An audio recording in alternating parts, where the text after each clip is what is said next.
want you to focus on this.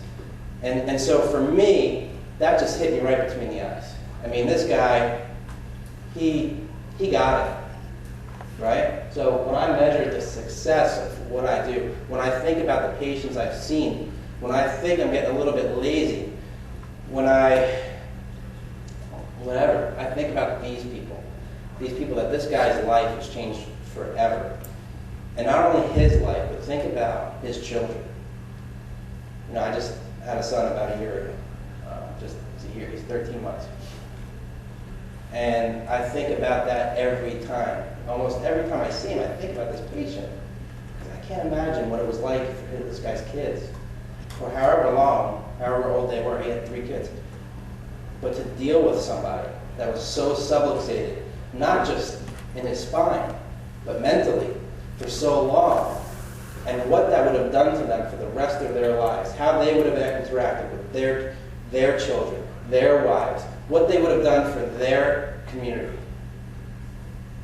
And do you see how far chiropractic goes?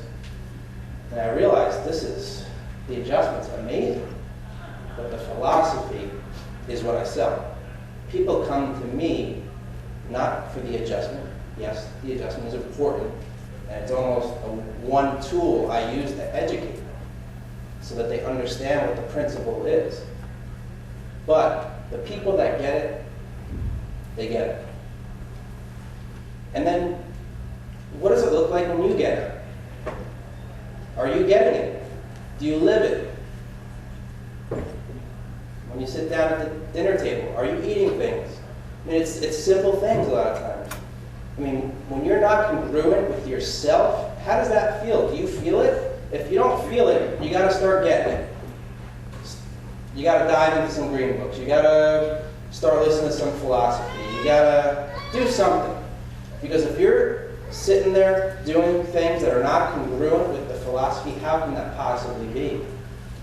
This killed you, right? The lack of philosophy in your life destroys your life. It destroys what God intended for your life. When you are 100% in the principle, when you get it, when you live it, when you breathe it, that's God's intent for your life. We don't have the right to not tell our patients.